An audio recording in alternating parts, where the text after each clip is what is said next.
Hai, namaku Camilla. Jadi, ada hal buruk yang sudah kulakukan. Sekarang aku sangat malu soal itu. Dan, aku sudah jadi orang yang berbeda sekarang. Dan kuceritakan ini ke kalian semua, agar kalian gak melakukan kesalahan yang sama sepertiku. Aku ini cewek yang populer di SMA-ku. Begitu juga sahabatku, Lisa. Kami berdua cukup disukai. Tapi anak lainnya seperti lebih suka padaku daripada dia. Kurasa dia tahu soal ini. Dan itu artinya, diam-diam kami saling bersaing dalam segala hal. Mulai dari memakai pakaian terimut, sampai soal dapetin perhatian cowok terseksi di sekolah. Kurasa ini bikin kami berdua jadi teman tapi lawan. Jadi, pesta prom kurang beberapa minggu lagi. Dan mahkota Ratu Prom sudah dalam genggamanku. Tapi kemudian, aku dengar rumor murahan yang beredar mengenaiku. Misalnya, gimana aku nyium pacarita Stone di balik gudang sepeda. Dan gimana aku nulis komentar jahat soal cewek-cewek yang lain di dinding bilik kamar mandi. Aku coba nggak hiraukan rumor konyol ini, tapi tetap aja sepertinya semua orang percaya itu. Parahnya lagi, aku punya firasat kalau Lisa, yang lagaknya sok manis di hadapanku ini, ada hubungannya dengan rumor tadi. Lagian, aku tahu seingin apa dia jadi Ratu Prom. Hal ini berlanjut sampai beberapa hari. Semua orang bisik-bisik dan nunjuk ke arahku saat aku jalan. Aku marah sekali, terutama karena Lisa tetap menikmati hidupnya dan pura-pura kasihan padaku. Aku sudah muak. Jadi hari itu saat istirahat makan siang, aku langsung melabraknya di kantin. Kami bertengkar hebat, saling berteriak. Lalu kulemparkan susu milikku ke arahnya, kemudian membawa bekal makan siangku ke meja lain di pojokan. Aku duduk di sana sendirian, sambil menangis saat seseorang menepuk bahuku. Itu ternyata Aubrey mengajakku untuk bergabung di mejanya. Aku dan Aubrey kenal lama karena dia dulu teman masa kecilku. Tapi sejak di SMP, dia ini agak jadi pecundang. Jadi sudah lama aku nggak lagi bicara dengannya. Aku setuju dan mengikutinya ke meja lain sembari menangis. Kelompok temannya itu sekumpulan kutu buku. Dan aku mungkin pernah menggoda beberapa dari mereka sebelumnya.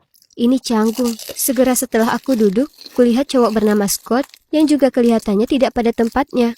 Dia terlalu tampan untuk berada di meja ini. Dia itu bikin nongkrong sama para pecundang ini rasanya jauh lebih gampang. Waktu kami semua ngobrol, aku sudah bayangkan gimana aku sama Scott jadi pasangan serasi dan kami bisa pimpin kelompok ini. Tentu saja, aku masih sangat marah dengan Lisa. Jadi ku buat sebuah rencana balas dendam.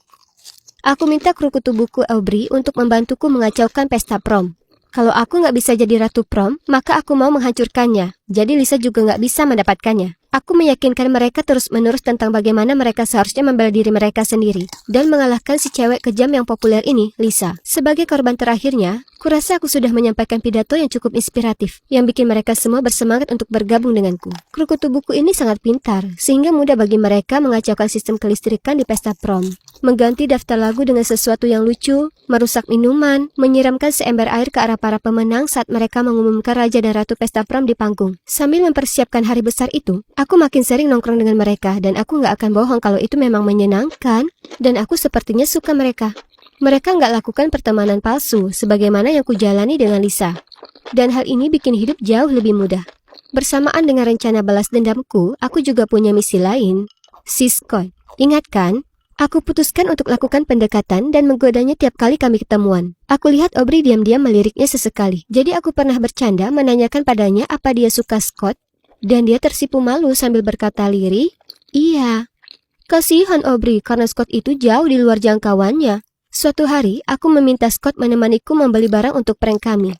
Saat kami di mobil, aku bertanya padanya kenapa dia masuk ke kelompok ini, karena mereka semua ini kan payah. Dan dia bilang, sebenarnya itu karena dia suka Aubrey, jadi bergaul dengan kelompok, dan bisa menghabiskan waktu lebih banyak dengannya. Lagi pula anak lainnya juga sebenarnya seru. Aku agak marah soal dia ternyata suka sama Aubrey, jadi kukatakan padanya, "Sayang sekali, tapi kamu bukan tipenya Aubrey, dia ini sukanya sama cewek." Kuulurkan lengan dan menyentuh lengannya. Lalu bilang, kalau kita pacaran, kita akan jadi pasangan paling keren. Aku akan jadi cewek populer lagi, dan dia juga akan mendapatkan ketenaran yang pantas didapatkannya. Lupakan para kutu buku itu karena mereka akan menghambat kami berdua. Dia tetap tenang dan menyuruhku untuk berhenti. Tapi aku tetap saja menggodanya sampai dia menurunkanku di rumahku. Akhirnya, hari besar itu tiba, dan aku datang terlambat ke pesta prom. Karena aku hanya ingin melihat pertunjukan akhir dari Lisa yang basah kuyup di panggung. Saat aku jalan memasuki lokasi, kukira tempat ini bakalan berantakan. Lampu berkedip-kedip, musik yang payah, dan orang-orang mengeluh soal minumannya. Tapi, semuanya kelihatan baik-baik saja. Aku nggak paham. Jadi kutemui salah satu kutu buku itu dan tanya gimana dengan rencananya. Tapi mereka cuma mengangkat bahu dan pergi menari.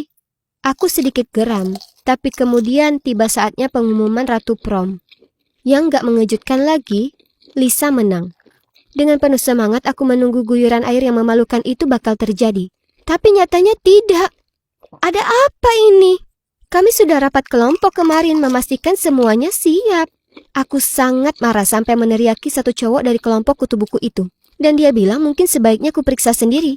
Aku lalu naik ke panggung memeriksa saat semua orang mulai pergi. Tapi saat aku mendongak ke atas, ember air itu menimpaku. Aku berteriak sangat keras, semua orang terdiam dan berbalik menatapku. Aku berdiri di sana basah kuyup dan merasa dipermalukan di depan seluruh warga sekolah.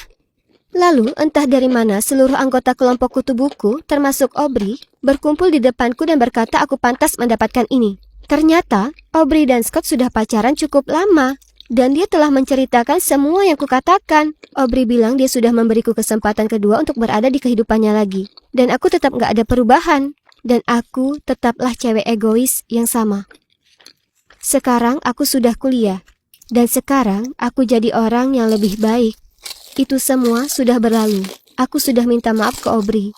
Tapi, aku masih merasa malu jika mengingatnya. Kuharap kalian bisa memetik pelajaran dari kesalahanku dan gak mengaca seperti yang kulakukan. Menjadi populer itu menyenangkan dan sebagainya. Tapi kini aku tahu bahwa ada hal-hal yang lain yang jauh lebih berharga.